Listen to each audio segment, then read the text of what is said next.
This is part 3 of how to become an astronomer. And in this part, I'm going to start talking about telescope mounts and binoculars mounts. Let's start with the first one, which I have right here, which is off of my first telescope I have. This is an equatorial mount. It would mount down here to the telescope tripod. Then you turn this knob for your DC, and this one up here turns your RA, which is this top one. And this one, as you can see here, it has different numbers. Those are for your latitude. So based upon where you live at in the northern or southern hemisphere, you set your latitude. I'm at about 33. So like 33 point something, but I just go to approximately 33, which is pretty good. Now, there's another one here that I have. This is a binoculars mount. I home built this one. This is just a simple L bracket that you can probably buy at like Home Depot or something like that. You can buy fancy brackets that look identical to something like this, that you can mount it on your camera tripod just like I have here. And you can just mount them on there. But this one works really well for me. I just put a bolt through here in the front, and then I can adjust the height, and the binoculars sit facing this direction. Most binoculars have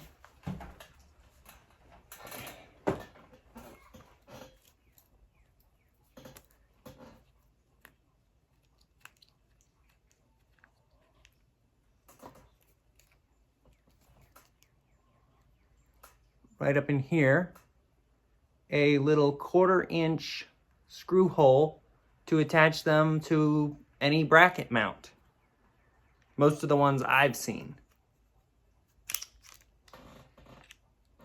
These are my same 10 by 50 binoculars, which are they're good binoculars, and I understand on my last video I got some pushback on that, but I find they work great for astronomy.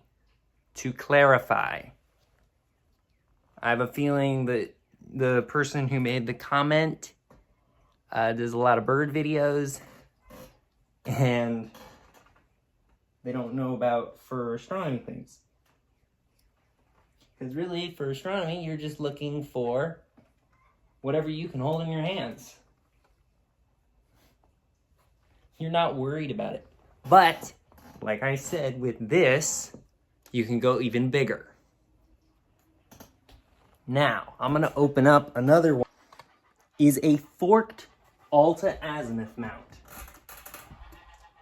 There's other styles that are single arm too.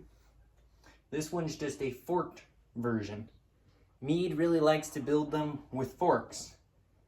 Celestron, generally single arm. But this one works really well. It turns here at the base, and it goes up and down. Now, this one can be converted into an equatorial mount using one of these, an equatorial wedge. I've taken the plate off of this equatorial wedge so that then I could mount it on here, so that then I can mount this one in an alta-azimuth, which makes it a lot easier for setup. Now the equatorial's not bad, but it's more pieces. Now, for astrophotography purposes, this guy is really good. This one, you can do it, but you can't get as many exposures. Whereas an equatorial, you can get more because it's more like a curve, which makes it a lot easier and a lot better for that. Now there's another one that I don't have here, but I'm gonna pop it in the pictures at the end of this video, probably within the next few minutes, of a Alta-Az, equatorial, and a Dobsonian, which is basically identical to this, except it sits flat on the ground. There's no mount base or anything. It's literally, you set it outside and you use it. Those are really good telescopes because they can get really big. They can deal with the really big ones, whereas this one is more compact and you have to put it on a tripod. Now this one can be used on a tabletop. Like you can get these for like tabletop or different things like that. Just like you can even buy a short little tripod, because I've seen them that you can mount an equatorial on and you can still use it. It's just, it's not the common way. You'll generally get them with a big tripod. I think that's all for this video. And get ready for the next few, which we'll be talking about red lights and other equipment you're going to need.